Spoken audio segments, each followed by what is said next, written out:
His problem was to resolve the paradox of practicing relentlessly, without ever trying, and to let go of the taut string intentionally, without intention.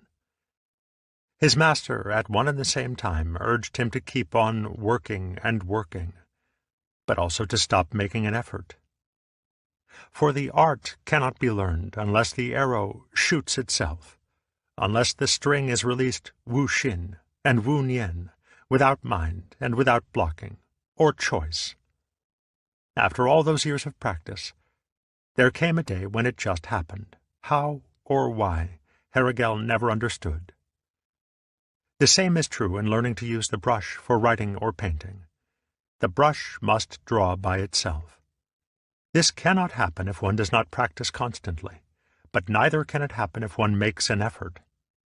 Similarly, in swordsmanship, one must not first decide upon a certain thrust and then attempt to make it, since by that time it will be too late. Decision and action must be simultaneous. This was the point of Dogen's image of firewood and ashes. For to say that firewood does not become ashes is to say that it has no intention to be ash before it is actually ash, and then it is no longer firewood. Dogen insisted that the two states were clearly cut, and in the same way Herigel's master did not want him to mix the two states of stretching and releasing the bow. He instructed him to draw it to the point of fullest tension, and stop there, without any purpose, any intention in mind as to what to do next. Likewise, in Dogen's view of Zazen, one must be sitting just to sit, and there must not be any intention to have satori. The sudden visions of nature which form the substance of haiku arise in the same way, for they are never there when one looks for them.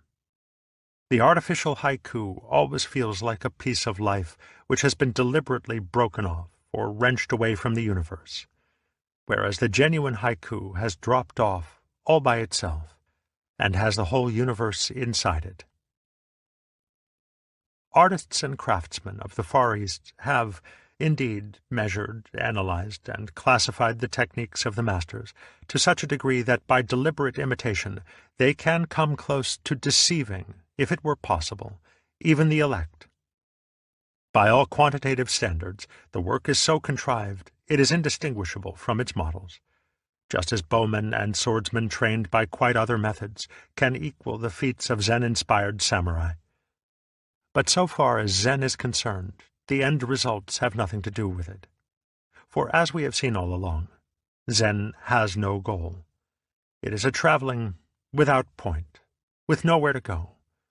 To travel is to be alive, but to get somewhere is to be dead. For as our own proverb says, to travel well is better than to arrive. A world which increasingly consists of destinations without journeys between them, a world which values only getting somewhere as fast as possible, becomes a world without substance.